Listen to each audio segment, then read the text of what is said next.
కృప నన్ను నడిపించాలి ప్రభు. అందరూ ఒక ప్రార్థనగా వేడుకున్నాము. నీవు లేకపోతే నేను ఎంత చేసినా వ్యర్థమే ప్రభా. నీ కృప లేకపోతే నేను వెళ్ళలేను ప్రభా. నీ కృప నాకు కావాలి.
చచ్చిపోదాం అనుకున్నప్పుడు బ్రతికించాడు కదా. ఆయన జోక్యం చేస్తున్నాడు కదా. ఈ రోజు నేను ఊపిరుందంటే అది దేవుడిచ్చిన రుణము కాదా? దేవుడు చేసిన మేలు కాదా? ఊపిరితోటున్న, ప్రాణముతోటున్న, బ్రతికించిన ఆయన ద్వారా బ్రతికింపలు చేయబడిన ప్రతి ఒక్కరు కూడా స్తుతిస్తారా? చెప్పండి. If I have this breath, it's because of you, Jesus. If I am living today, it's because of you, Jesus. ఇంతవరకు జీవించున్నది నీదే, నీ బట్టే ప్రభా. ఇంతవరకు బ్రతుకుచున్నది నీ బట్టే ప్రభా. నా శక్తి కాదు ప్రభా, నా బలము కాదు ప్రభా. ఇంత భయంకరమైన స్థితిలో నుండి లేవనెత్తాడు కదా దేవుడు. ఒంటరిగా ఏడ్చినప్పుడు ఏ ఒక్క మనుషుడు కూడా నిలబడలేదు కదా. కానీ దేవుడు, ఆత్మస్వరూపి అయిన దేవుడు మీ పక్షాన నిలబడి మిమ్మల్ని ఆదరించలేదా? మిమ్మల్ని సేద తీర్చలేదా? ఒక్కసారి జ్ఞాపకం చేస్తున్న దేవుడు ఎక్కడెక్కడి నుండి తీసుకొచ్చాడు.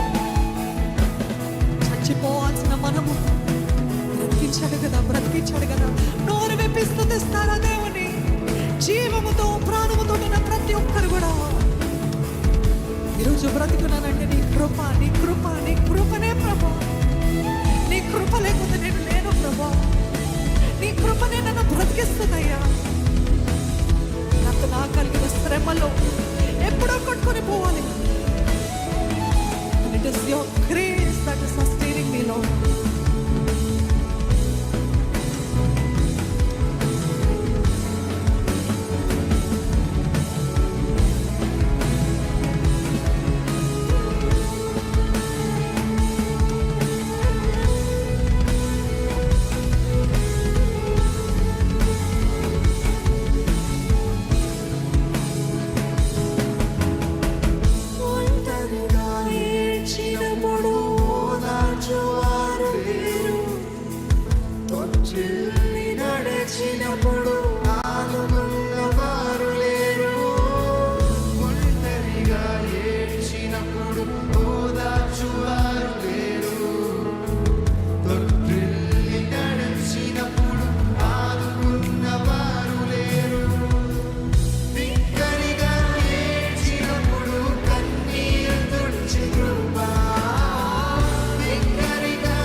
హెచ్చించినది నీ కృప, హెచ్చించినది నీ కృప మాత్రమే.